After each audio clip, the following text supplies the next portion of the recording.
All right, so the recording started. So we're going to go ahead and get going.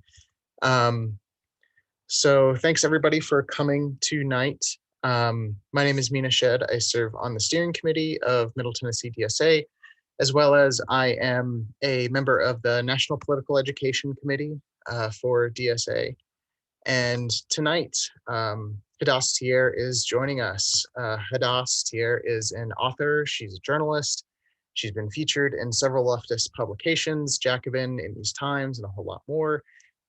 She's based in New York and has served as an activist for democratic socialist politicians, an advocate for Palestinians, as well as an advocate against American empire. She is a critic of the Democratic and Republican administrations, and she's here tonight to discuss her life and her recently published book, A People's Guide to Capitalism, an introduction to Marxist economics. So Hadas, thank you so much for being here tonight. I know that it's an honor for our chapter as well as for myself. Thank you. I'm really excited to be here. It's been the nicest aspect of this pandemic, if you could say such a thing, that I've been able to zoom into lots of different chapters and get to talk to a lot of socialists. That's great. Talking to socialists is one of my favorite things to do these days. So let's get into it. So people, just so for some transparency for everybody, so we're going to go through our first section. I'm going to host and talk with Hadas, and then we'll have a short break, and then after that we'll have a Q&A with stuff that you had written in and asked, and then at the very end we'll do some closing remarks, and that'll be it. So first question, what was your life like before you started writing this? Were you involved in any kind of politics?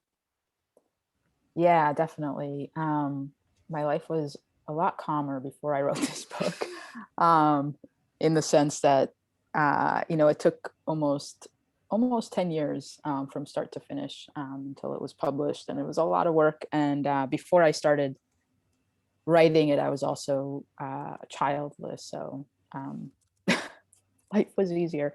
But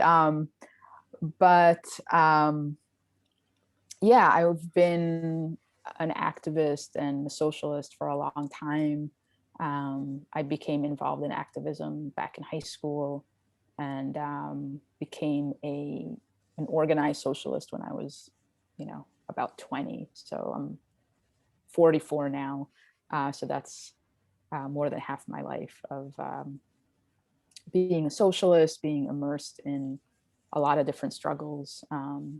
From anti-war struggles and pro-Palestine struggles, labor struggles, racial justice struggles. There's a lot that's happened over the last over 20 years. So yeah, I've been involved for a long time, and it's where the book came from, is through that activism.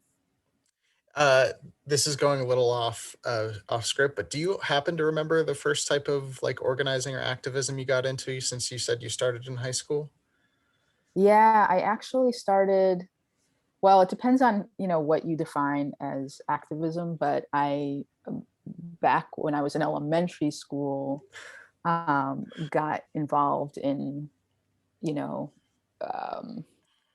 could call it environmental activism, but it was very, as a child. So, doing things like boycotting tuna because Greenpeace had come to my school and told us about the dolphins getting stuck in the tuna nets, or styrofoam. I would go into McDonald's and ask to speak to managers and tell them about why they shouldn't use styrofoam. So I became politicized around environmental issues.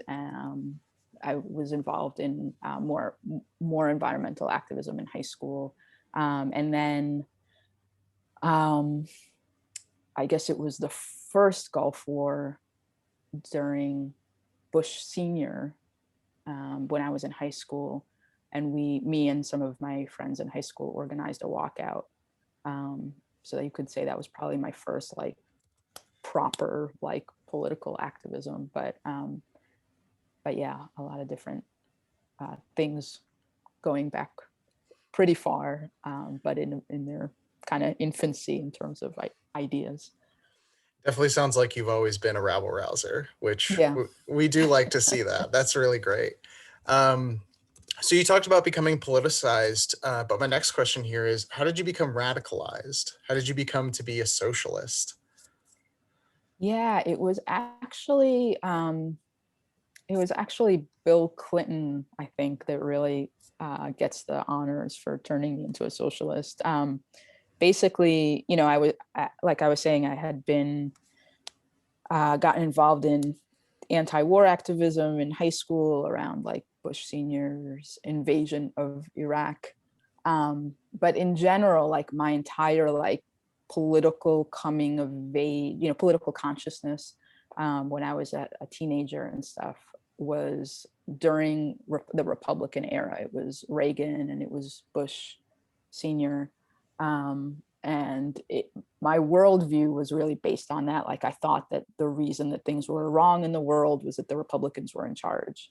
And so I was a big Bill Clinton fan in '92, even though I couldn't vote yet in high school. Was very excited when he won. And then during the course of his first term, just seeing betrayal after betrayal and all the things that I thought were going to get better, either not getting better and in some cases getting worse. He got away with things that the Republicans weren't able to get away with, ending welfare as we know it. The free trade agreements really took off under Bill Clinton, things like NAFTA and sort of shoving US based free trade policies onto the rest of the world. He re-legitimized US imperialism by humanitarian wars in Kosovo and all sorts of things. Abortion rights came under a lot of attack while Bill Clinton and the mainstream Democratic Party either idly watched or in some cases helped the clawing back of abortion rights. So a whole series of different things, but really within, a couple years of his presidency had me questioning, okay, it's not actually about the Republicans. It's about the system. And I started to call myself see capitalism as a problem and call myself a socialist. And I had sort of only the vaguest idea what that meant, but it was like, that was the I think the beginning of my journey around socialism. That sounds like a lot, and I think I feel like you could say this about every era, but a lot of stuff going on, Yeah. and really a pressure cooker to end up becoming a socialist. Um, so let's dive into the book. So, how did you come to write this book? I believe this is your first book. You were a journalist, you were a writer before then, but why this book? Well, so I'm not an academically trained economist. I'm an activist trained economist.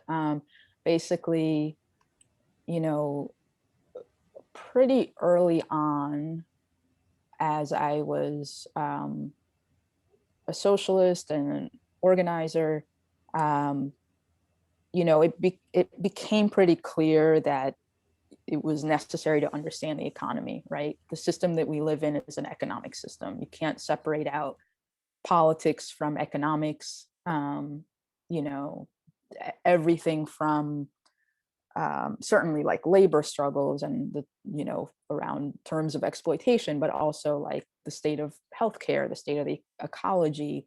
All of these things are, you know, have a basis in an economic system. Racism has a basis in an economic system, and it was clear to me that to be an effective socialist and is to understand the system that we're up against, and to understand the system that we're up against is not holy, but it is you know certainly centrally an economic question. Um, and I delved into reading, various economic works and Marxist economists and so on, and was very frustrated and had a hard time. I wrote about it in the introduction of my book, that like the first time I picked up, a book about um, Marxist economics, I gave up within a couple pages and cried. And but I was determined to figure it out, and basically was involved myself in study groups, reading, rereading, discussions, um, delving into capital, first time quitting after a couple chapters, second time getting further, third time finishing.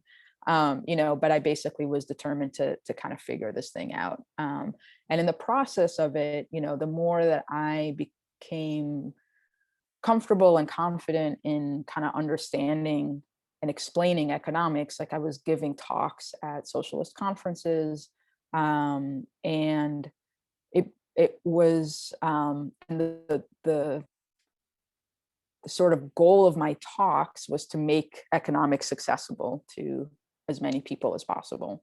And through that process, it just became very clear to me that that was needed, that people were looking for that.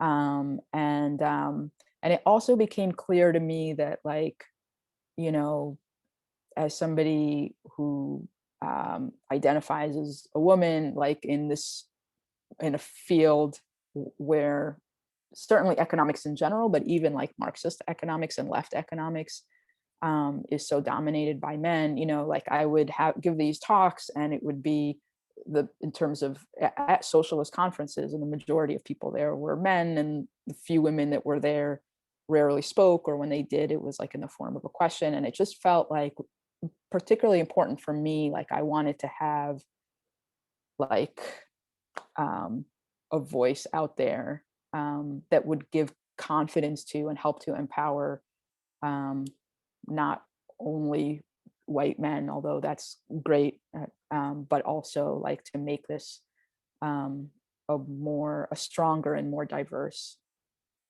movement in terms of you know people's theoretical understanding and confidence and ability to tackle the kind of questions of the day. Yeah, I have never written a book, and I will likely never write a book.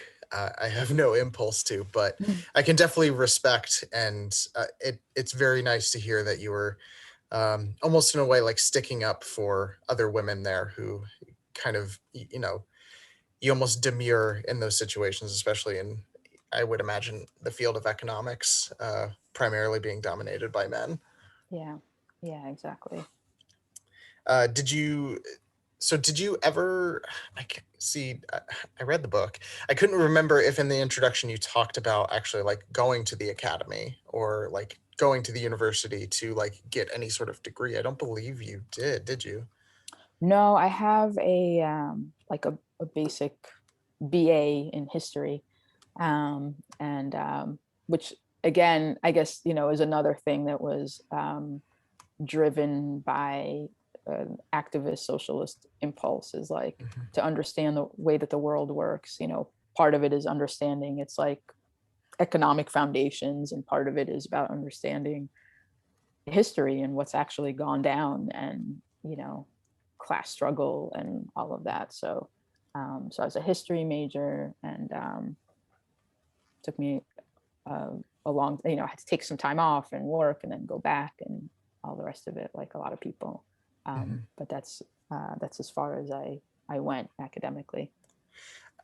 Massive respect, and absolutely how you should do that. And it's the half of historical materialism, obviously has the historical part. I Mhm. am of the opinion that leftists should read more history than than the theory that they read. They should still read it, but they should also Mhm. understand the world that they live in. Yeah, absolutely.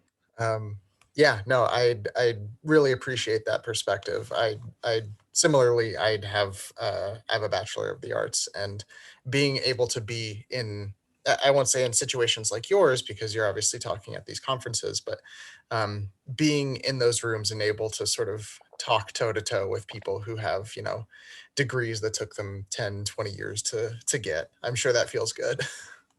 Yeah, I mean, I think around economics in particular, like, you know, it certainly depends on which department you wind up in, and there are places where that are friendlier to Marxist economics, but a lot of, barring those exceptions, so much of mainstream economics and what's taught in the academy is purposefully, mystifying, and is there to really enforce the status quo.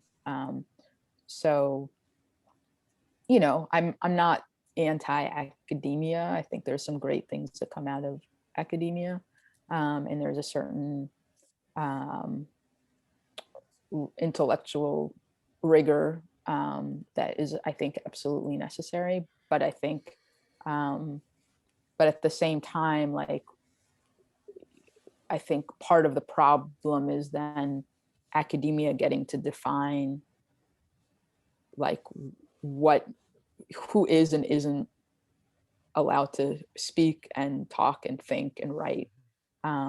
Who gets the credentials and what does that mean? And obviously, it's a um, it's a particular subset of the population that has access to academia, and so that becomes part of the problem. Yeah, I've heard people refer to universities and academia as a bourgeois institution there to reproduce bourgeois ideology. But obviously, that there are some people who are able to sneak through the cracks and actually provide a more radical stance. Um, Usually not like the business majors, but uh, Yeah, but and yeah, sorry. no, keep going, keep going. No, I was gonna say, I mean, there's some great left-wing academics and departments where, there's a particular um, history of more left-wing research and teaching and so on. And that's great, and I think if, for people that can do that and can get into that, and you could get paid for learning for however many years, like that's great. But I think that part of why I wrote my book, and part of why I wrote it in the way that I did, is to make that, take the best of academia in terms of like the rigor and the um, you know the in-depth political questions and so on, but make it more accessible, that it's not confined to just whoever um, has the resources and ability and et cetera to wind up there. Hmm. Yeah, I in the introduction, I remember, I think you were quoting Marx and talking about like climbing the peaks. I can't remember the quote exactly, but I remember reading that at the beginning and being like, I'm really glad you did this for me. Because yeah, I think I speak for I speak for myself, and I think a lot of people even on this call, of just sort of trying to start reading Capital and doing similarly what I think that you just said that you did, of just like glancing off of it and getting a little bit farther and a little bit farther.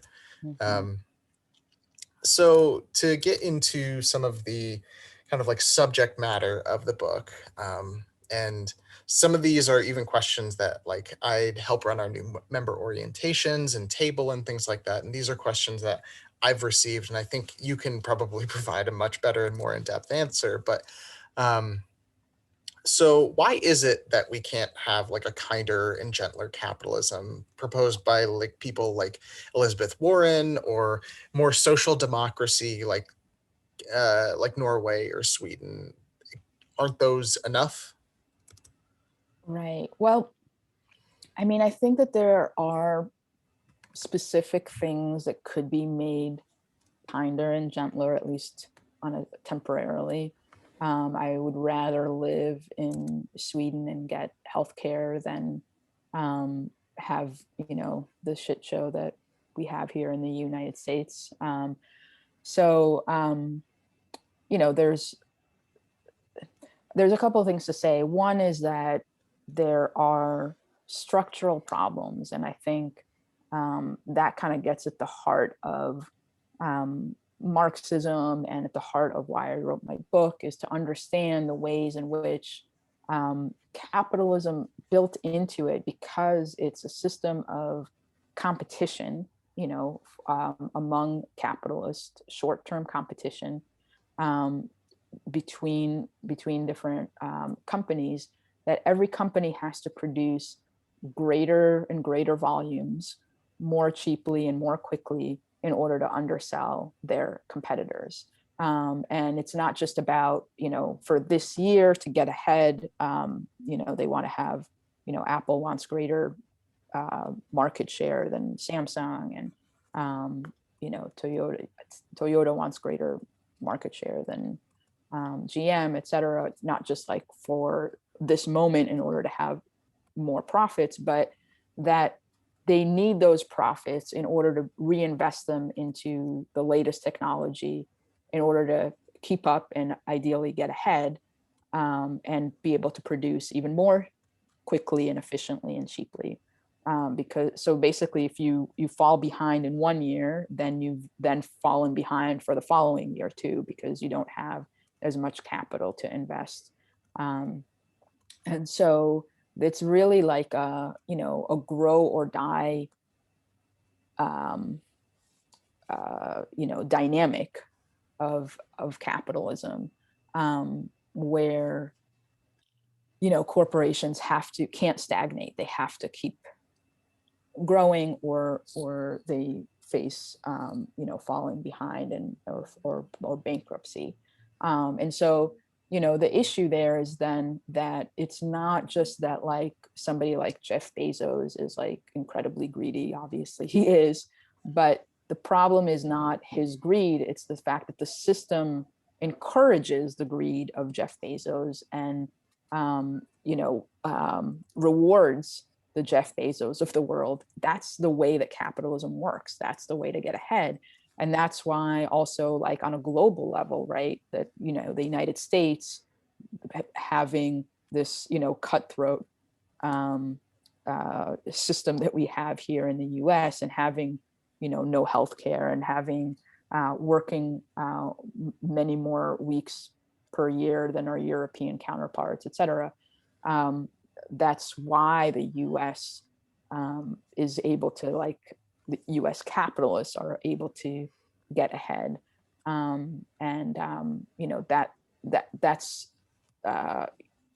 That's what drives capitalism, that sort of like short-term competition for profitability at any cost. And that's what that's what drives capitalism. So I think that's the first thing to say, is like to understand what the structural issues are, that there may be instances, and there are, and where we can fight for reforms that will make our lives better, and those are absolutely necessary. I'm absolutely all for doing that. It's not an all or nothing thing where like we have to wait until someday in the future or we can win socialism. But in order to get to that someday in the future, we have to fight for reforms in the here and now. But the question is, given, if you understand that that's the sort of like structural problems of capitalism, then it impacts what kind of reforms do you fight for, and how do you fight for those reforms. If you think the problem is that, like, Jeff Bezos and Elon Musk and a handful of other people are just greedy bastards, then there's, that leads you to a different solution. Whereas if you understand that the system purposefully produces the Jeff Bezos and Elon Musks of the world, then that you can't just incentivize companies to do the right thing. You have to regulate companies, because profit doesn't act as a proper incentive. We've seen that time and again with like things like around climate change, or like the Texas grid, and how that fell apart, and left people without power, just a couple months ago, is like the whole concept of that was like free market electric grid, where like companies were supposed to be incentivized through greater profit to provide power. And actually that's not how it works. Short-term profits um, don't always run in tandem with providing for our needs, and they usually do the opposite. um, so I think, it means, rather than incentivizing, that you have to do things like regulating and things like nationalizing, that you see yourself as that, or not your, that we see ourselves as a movement, as opposed to capitalist profits, not trying to, um, you know, make nice with capitalist profits and say, well, you guys can get yours and we can get ours. But actually the things that we fight for do threaten their profits, and that's okay, that's good, and that's sort of like, this whole thing about having, versus Elizabeth Warren, like having like the Bernie Sanders stance of like billionaires shouldn't exist, that we're not trying to like say it's okay, don't worry, we'll tax you a little bit but you'll still have a lot of money. It's like, actually, like, you shouldn't exist. And that's where we're going. Now, we may not be able to eliminate the wealth of billionaires immediately, but that we see that as the goal. um you know Anyway, so that's a little bit of a tangent, but the point being that, like, we can, um it determines how we fight for reforms, what kind of reforms, and it also is a recognition that ultimately the reforms won't be enough, that they're a stepping stone to something greater. Because any times that we have fought and won for things, it's been on the basis of we've had to fight for them. And any time that we're not continuing to fight for them, they get clawed back. Because that's again, the impulse of capital, is the constantly need to make, profit, in the short term at the expense of all else. So we'll be fighting for the rest of our lives and the rest of our children's and grandchildren's lives. And any reforms we fight will be clawed back, until we ultimately transform the kind of system we live in into one that's not based on profits, but one that's democratically run, for the needs of the many as opposed to the few. Yeah, I beautifully said. You talked about the reforms and thinking about how now, like, DSA nationally is putting in all of these calls for the PRO Act Hmm. to get passed, and seeing that as, obviously that's not going to create a revolution. However, it's going to help get the boot off of labor's neck, Hmm. and that's, as far as my particular ideology, I think that's very important towards actually arriving at a revolution. Absolutely, because it's like, um, how are we going to have mass systemic change when we have such low unionization rates, where it's so difficult to organize? There's like concrete things that actually make it easier for us to organize. And it's also like, every time we win a reform, it builds up the confidence and the organization of our side. And that's really important, in terms of fighting for more. Like, how are people going to expect, um, you know, that we should own the means of production if we can't even get a $15 minimum wage? There has to be steps along the way, Mhm. that help to both make our lives better, make organizing easier, but also like give us the confidence and the organizing capacity to fight for more. I remember just a few years ago, maybe this was back in 2018, if I remember correctly, um, thinking about all of like the teachers unions, like wildcat strikes out in West Virginia, and seeing how a lot of people were talking about how, like, this is how it needs to work, is because, like, the state's never going to allow us to like go on strike. And I guess one of the things to keep in mind, and that I try to keep others in mind of, is they already had a union. We need to sort of Mhm. build the union first before we can maybe even do a wildcat strike. Right, right, exactly.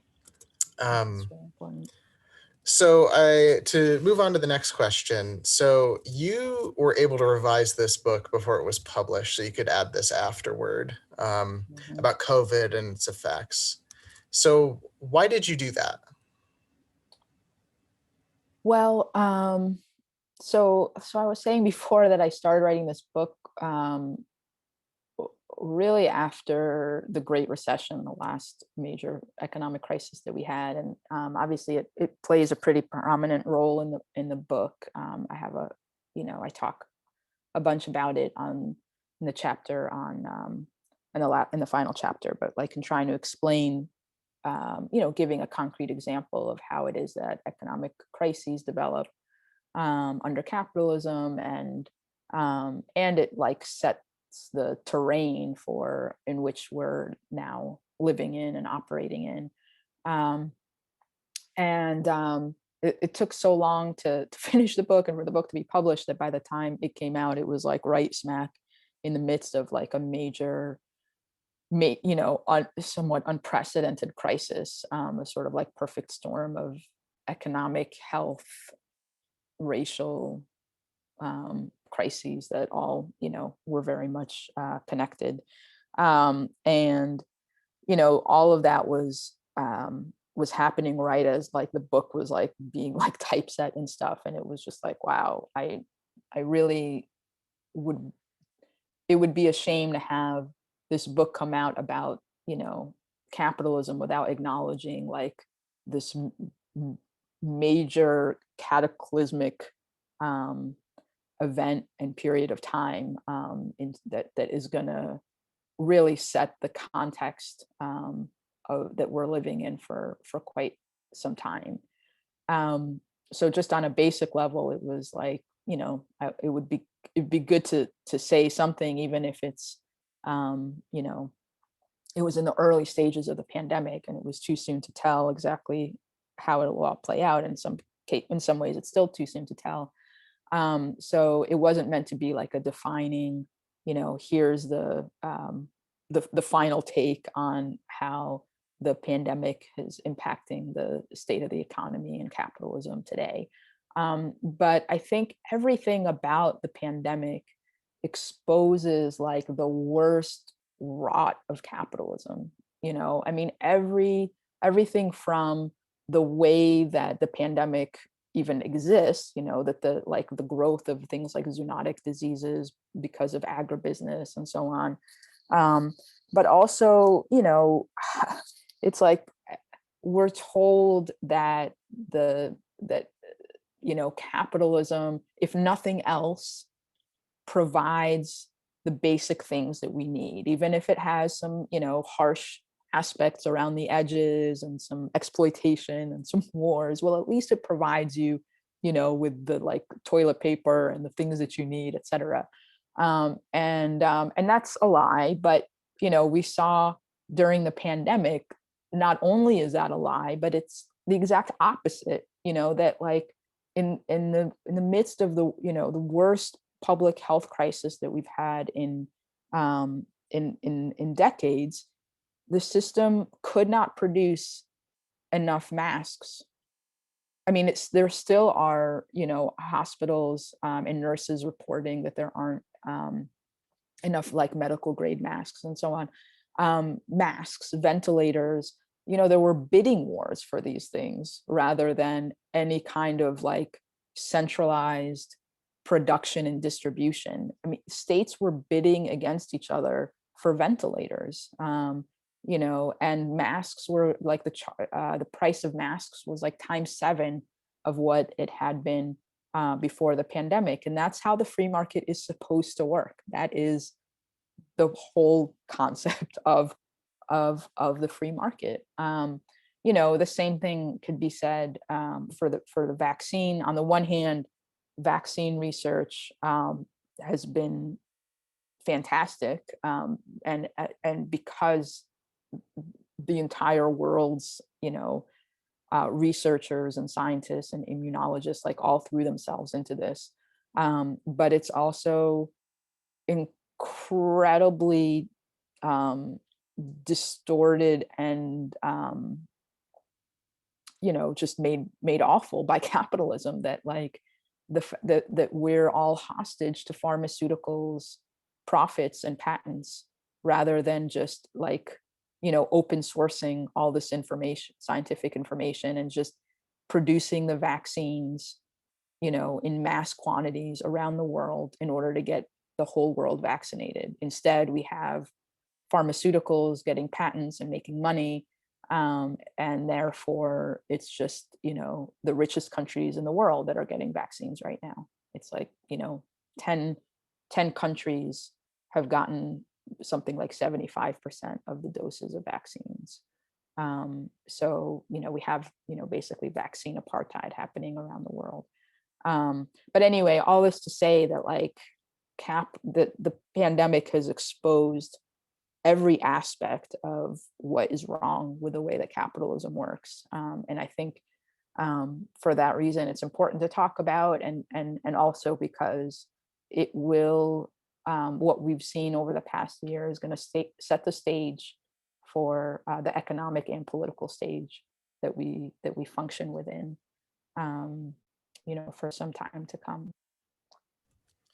Yeah, I would agree. I think that this pandemic has kind of, you know, shown how they had already stripped out all the copper wiring. Hmm.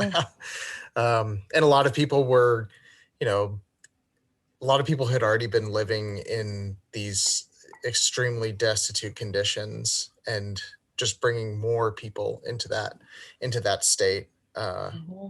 I think really shook a lot of people to their core. I know at least a lot of our chapter members ended up losing their jobs and had just such a time uh, getting unemployment, because obviously like the unemployment office is clogged, um, and like you're saying, even getting things like masks. Our chapter ended up, we we had our own little factory, even in my house, of cutting up cotton T-shirts and stitching them together, making masks, because Hmm. we already had a sewing group in our chapter. So producing those for construction workers, and Wow. having to have just having to have the community come together to fill in the holes where the state has uh, not even trying, Right. not even not even intended at some point. Thank you, Yeah. Landon. I appreciate you saying that. Um, so I actually kind of want to, because we're talking about some more modern day stuff, and less kind of like general theoretical stuff. I would love to hear what you have to say about something like Prop 22 out in Hmm. California, um, uh, being the expansion of the gig economy, and sort of the, for lack of a better term, the gigification of jobs more and more, especially as Yeah. a lot of us are going to continue to work from home. um, do you think that do you see this as a next step? Is this morphing capitalism into something else, at least within our country? I mean, I think that those are incredibly important um, changes that are happening, that certainly as socialists and as organizers, we need to get our heads around and be prepared for and figure out how to organize. I think it's not necessarily an indication to me that capitalism is morphing. To me, it's an indication of how adaptable capitalism is. That capitalism, we you can so if you look at the gig economy, and people talk about the precariousness of the working class, and a sort of um, there's some schools of thoughts that talk about um, a new class, like a precariat, which is a more precarious than the traditional working class, et cetera. And the reality is that it's actually fundamental to capitalism to keep the working class precarious.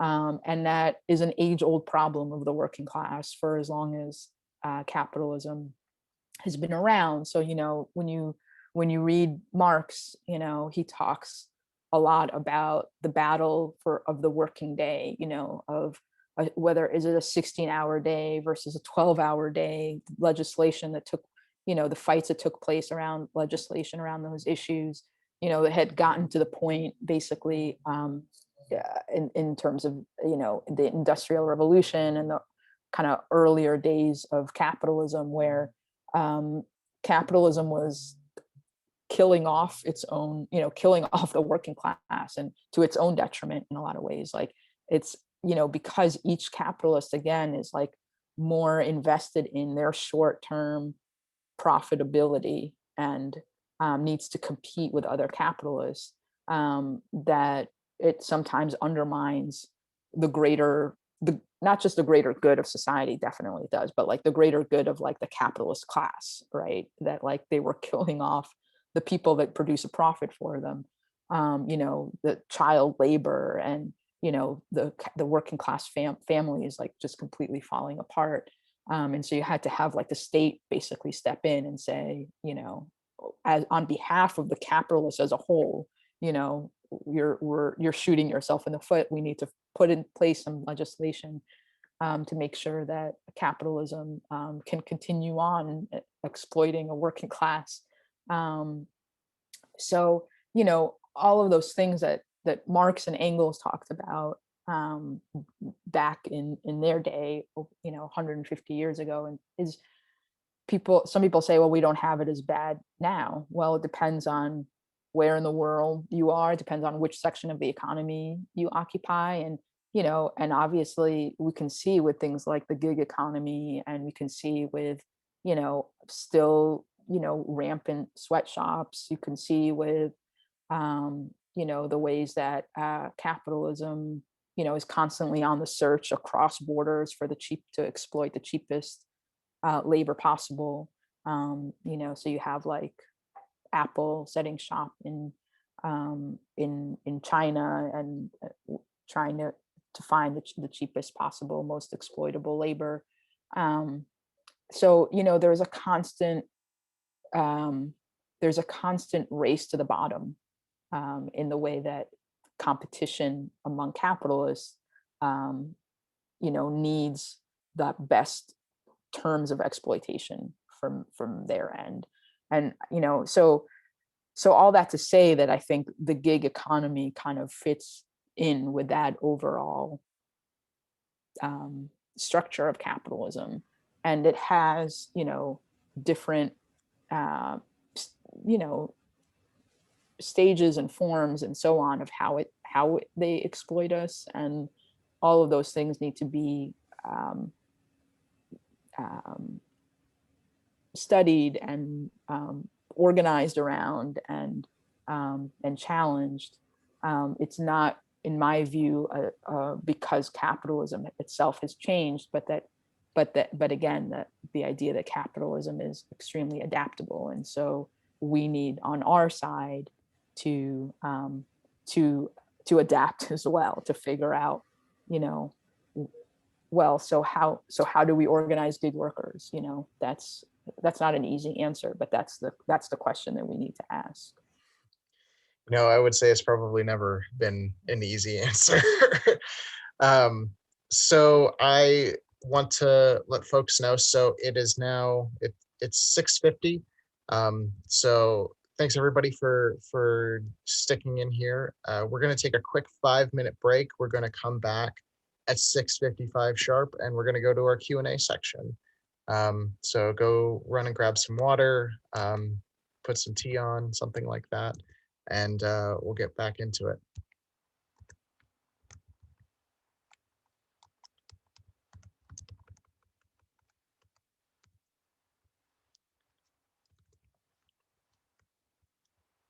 Along the way, we had, this probably predates, most people on this call in terms of political activity, but like when I was first becoming a socialist, the global justice movement was on the rise, where you had like major protests that really united unions and environmental groups, there was the WTO met in Seattle, and there was a whole like Teamsters and Turtles, what became like a sort of like catchphrase in terms of describing the anti-globalization protests that took place. That you had like all these environmentalists, you know, working together with trade unionists to stop like, you know, free trade pummeling over both workers' rights and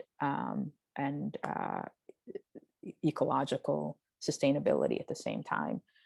So a lot has happened in the last couple of decades, or that I think has brought these issues more closely together. Um, you know, I think as socialists, it's really important that we see that structurally the issues are completely connected.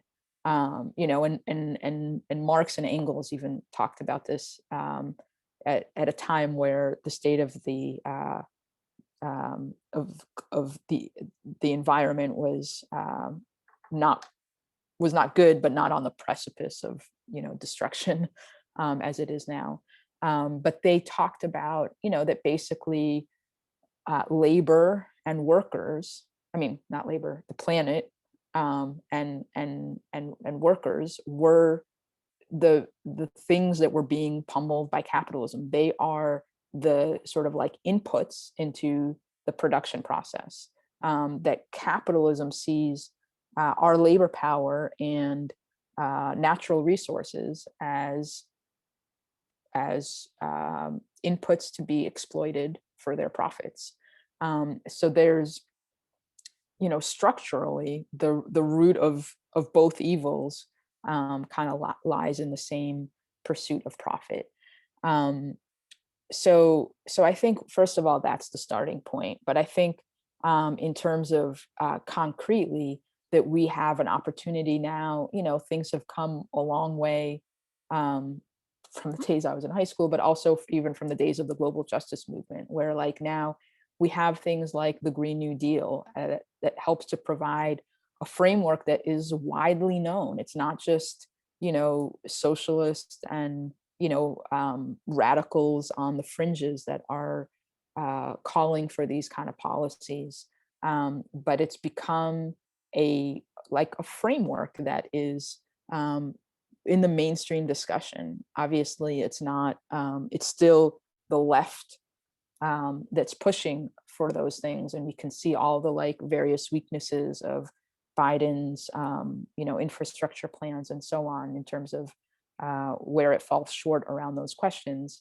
But I think that it gives us um, a framework of what to fight for and how, that we need massive structural changes to the economy, and we have to do it in a way um, that creates jobs rather than pits environment versus jobs. You know, that we need to nationalize the oil industry and then um, you know, shut it down, but do it in a way that actually maintains pay for all of the workers in that industry, and that retrains people, that builds up alternative, you know, industry and economy, you know, for where that can create new jobs.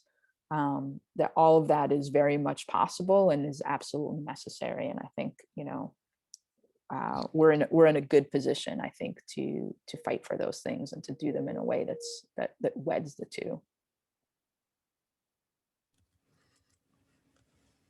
Excellent. Thank you so much. Okay.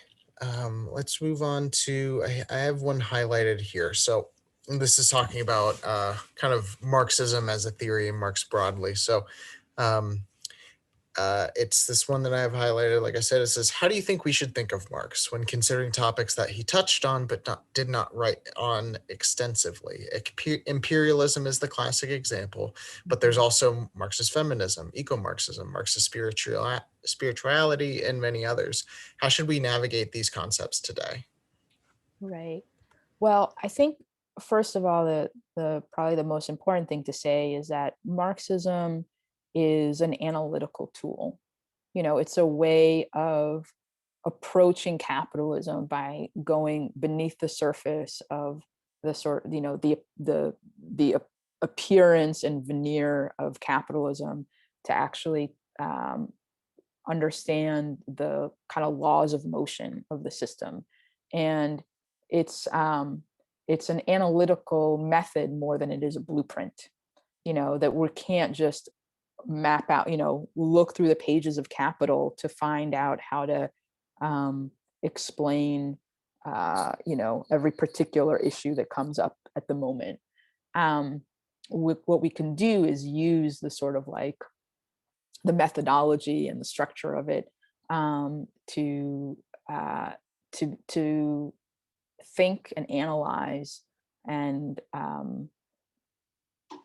you know uh, um, theorize the world around us today, which is not the same world that Marx lived in. So for each of those things that you kind of listed off, it different things apply. Like around the questions of imperialism, Marx intended on writing on the state. He had like a multi-volume plan around capital that he didn't get to finish during his lifetime. But there's been a lot of Marxist, thinkers since then, and that have helped to take the basic, again, like Marxist method of understanding, the structures of capitalism, the ways in which, economic competition spills over into military competition, the way that every state kind of goes to bat for its own corporations and its own industries, in a way that that feeds into imperialism in terms of and global volatility, that you can take those basic ideas and apply them. And there have been a lot of Marxists since then that have helped to develop that. Around ecology, Marx and Engels wrote more about that, and at least some about that, and that's been the basis of a lot of really good eco-socialist writing and thought. Around things like socialist feminism, that's a place where it's more of, I think, a gaping hole in Marx's writing. And there's been, again, Marxist feminist Marxists that have done a lot of work to fill in the gaps, of social reproduction, where Marx talked about how the working class has to be produced and reproduced in order to continue the basic foundations of exploitation under the system. That, like, in order for the bosses to continue to exploit us and to extract a profit, there has to be a working class that shows up there daily, and he talked about how that working class, is has to be reproduced, socially reproduced, but didn't really talk about how that's done, and didn't theorize the economics of that.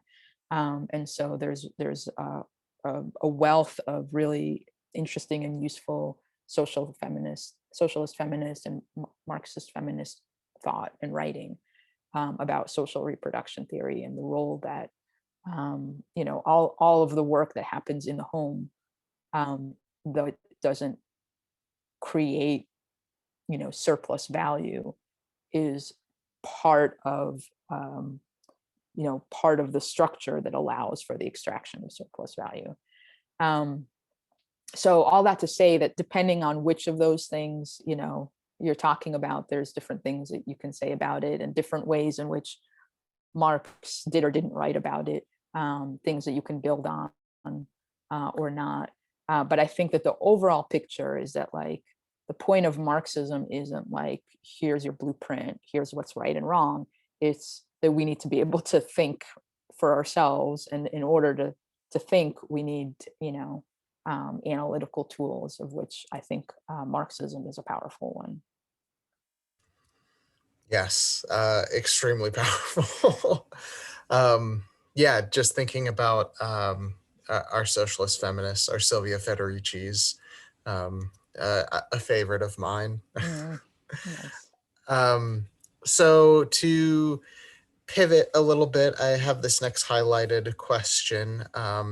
So if you, I don't know if you knew this, but our chapter is focusing on a housing campaign. It's called Red Mm, Door Collective. mm, And a lot of the people that are on this call are a part of Red Door Collective and doing a lot of housing organizing. So the one that I have highlighted here says, post 2008, many homes that were foreclosed were swept up by massive corporations. So what's keeping us from feudalism?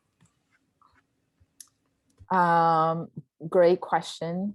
I think that the issue of housing um, is incredibly important, and I think that you know, was it the Red Door Collective you were talking about? Yeah, that's brilliant, and I think really necessary. Um, I think that housing, it's not that it newly is more and more of an issue, but it increasingly is at the heart of a lot of the struggles that we're up against. Both because people need housing, and because that is so much more precarious in the context of an economic crisis, and what we're seeing today in terms of the pandemic and the economic fallout from there. But also because so much of working class um, stability and wealth, to the extent that it exists, is tied up in whether or not you have equity in your home or not. And so inequalities, like racial inequalities in housing, that therefore create economic inequalities beyond just whether or not you have a house, but whether or not you have equity in that house to then be able to do things like finance a college education for your kids or whatever.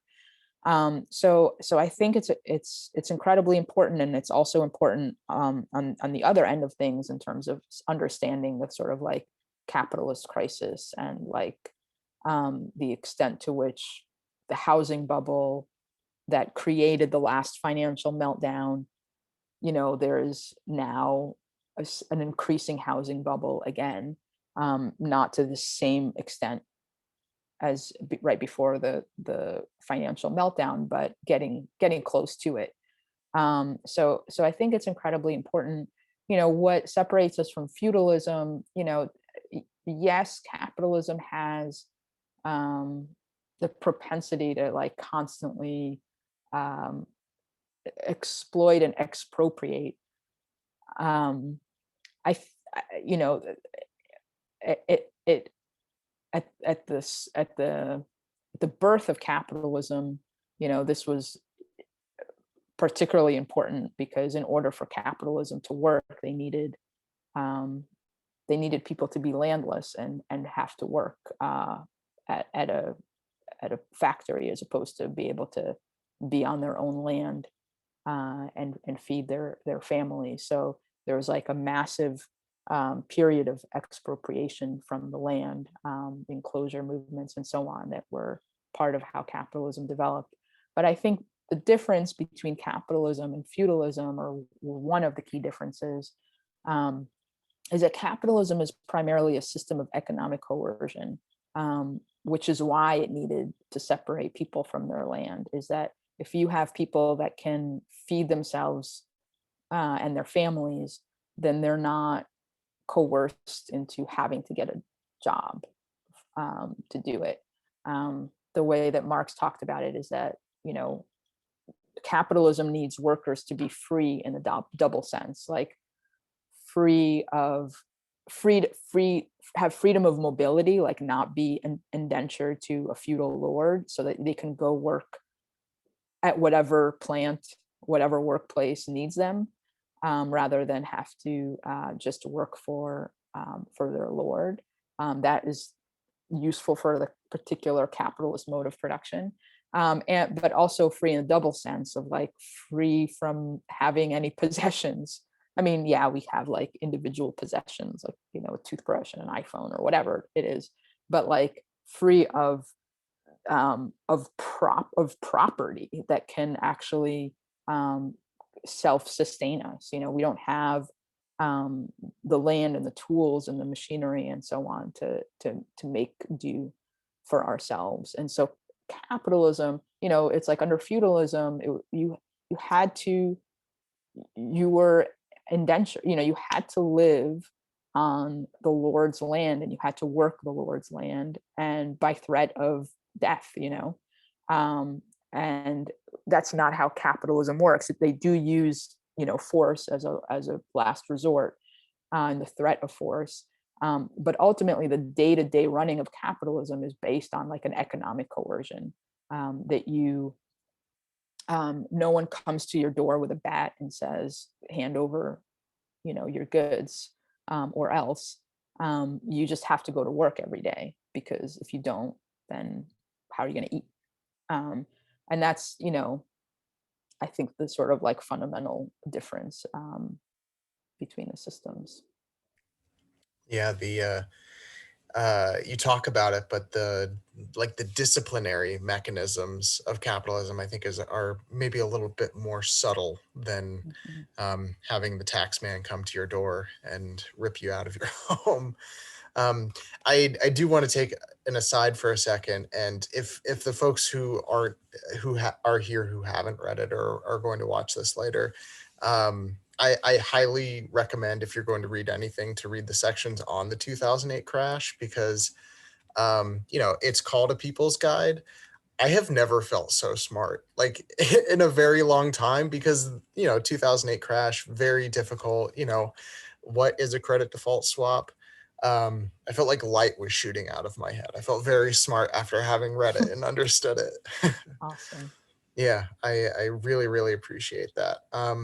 So go on to um, go into this next question that I have highlighted about the IMF. You touched briefly on the IMF in your book. It says, "What is the end game for the post-colonized states that are strangled by debt from the IMF? They aren't able to default in the same way that a bank can, but eventually their labor and natural resources won't be able to finance the ever-growing debt, right? Do you have any ideas about what this might look like?" Yeah, I mean, that's a huge question, and I think a really important question. I think that to begin to get our heads around what the current crisis, what it looks like globally, is is really important, and the role of debt in particular. You know, it's like in the U.S., we have the luxury of the government being able to just print out, you know, well, print, you know, they create new money. It's not really by printing, um, but they basically just create more money. And the Federal Reserve can do that. And part of the reason they could do that is that the world economy is so dependent on dollars, that it gives them a lot of wiggle room for, you know, for being able to do that without um, anyone, uh, you know, coming to our doors, you know, because our currency is, you know, devalued through that process. The strength of the dollar kind of keeps that going because of our um, economic hegemony in the world. Um, and most countries in the world don't have that ability. Um, and um, and I think there is, combined with the fact, you know, I mentioned this earlier about the sort of like vaccine apartheid, um, that the pandemic is going to continue to rip through the global South, long past when we're able to finally get it under control in the U.S.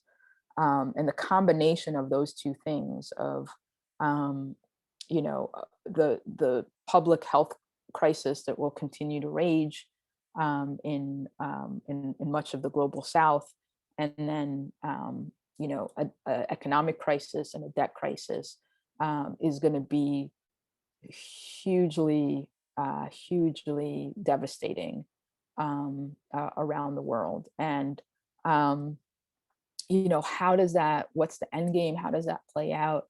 Um, you know, I I I don't know for sure, and it depends on different countries, different contexts. But I think that the main thing to say is like, there's going to be massive economic volatility. There already is, and that feeds into political volatility, sometimes military volatility, resource wars, all of these things that will, in some cases, lead to you know populist regimes and struggles against U.S. Hegemony and defaults on debt in order to actually service local economies rather than servicing the debts. That will create very unhappy, not just IMF, but like US government and other rich countries, governments.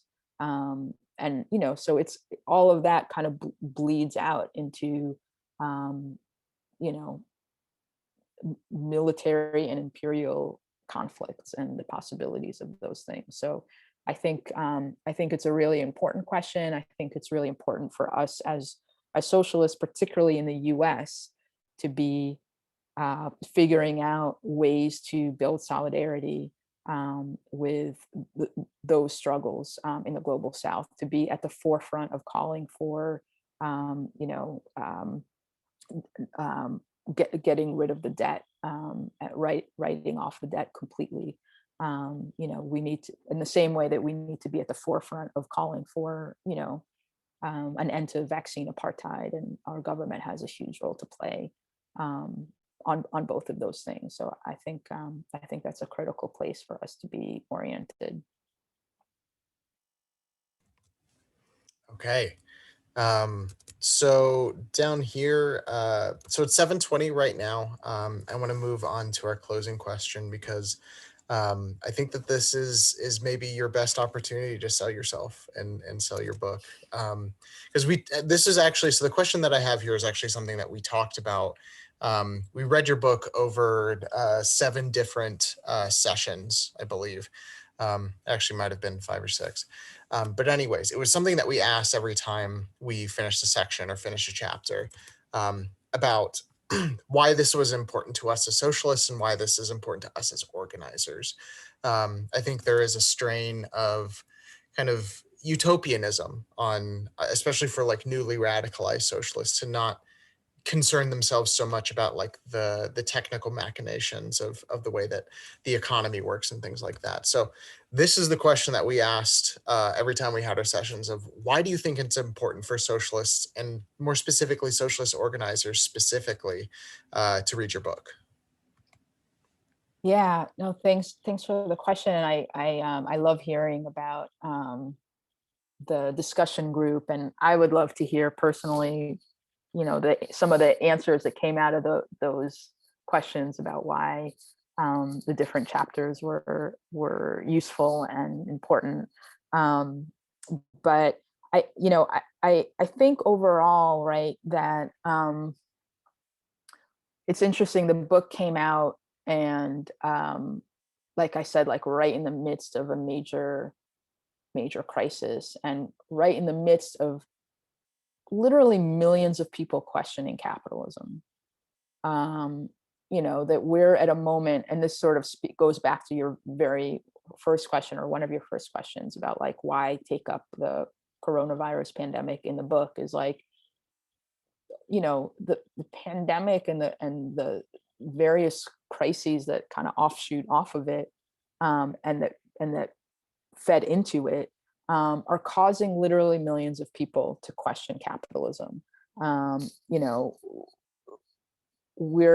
even before the pandemic happened, right, you had like just the massive both economic and racial inequalities, that have fed into Bernie Sanders' incredible popularity as like a totally open socialist in his two runs. So there's just like a huge questioning of the system, and that goes way beyond the numbers that we have in DSA and the reach of DSA, and that's a good thing. We have a much bigger, there's a much bigger shift happening around consciousness and people's ideas.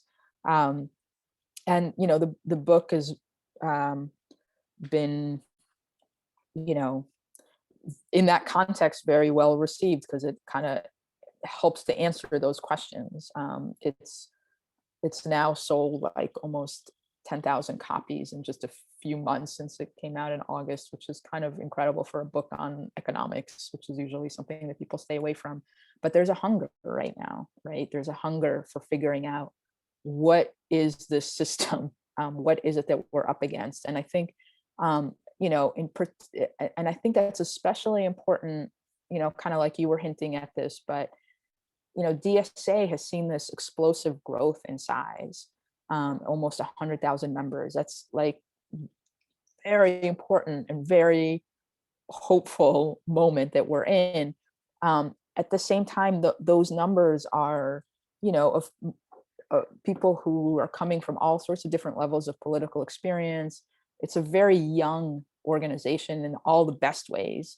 But it also means that like, we need to like get steeped in theory and politics and history, like you were saying, but like really we have to know our shit, because in order to effectively challenge the status quo, you have to understand the status quo. You have to understand what makes capitalism tick, what makes it, you know, what are its contradictions, what makes it stop ticking.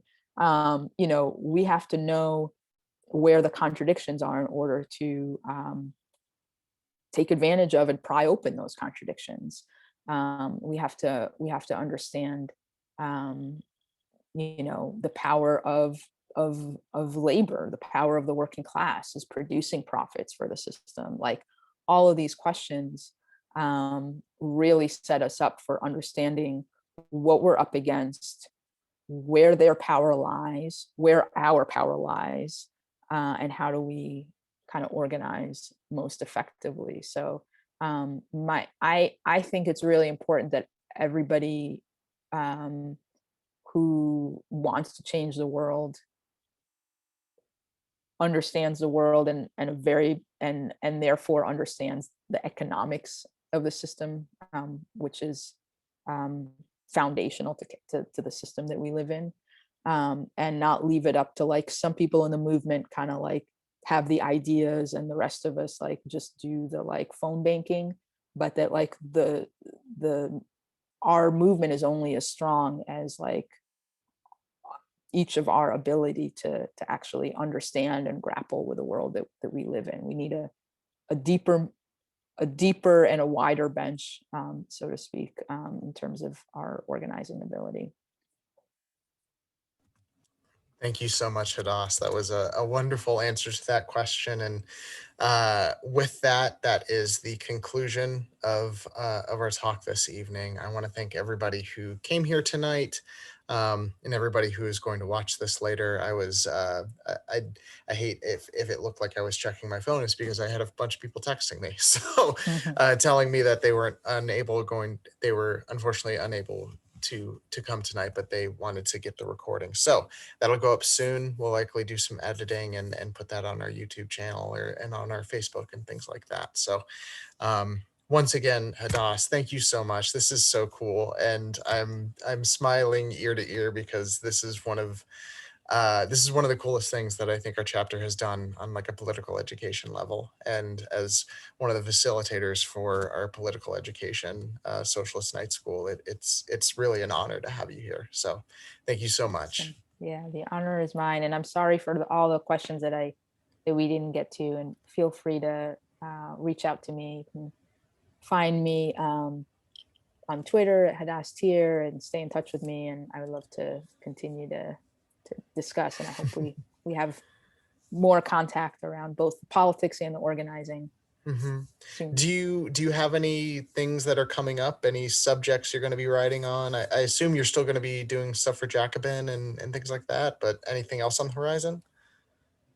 Yeah, I have a bunch of different um, articles and projects that I'm working on, and I'm also beginning to think through my next book project. If I'm taking requests, if people want to reach out, um, but probably the best way to keep in touch in terms of like articles and stuff is probably through Twitter. But you can find me pretty regularly at Jacobin in these times, and there's a couple of other places where I'm hoping to write soon. Wonderful. Yes, I will absolutely. I will be following more and more than I already was. So, thank you everybody for coming tonight. Once again, thank you, Doss. I'm going to kill the recording now, and yeah, I hope everybody has a great evening.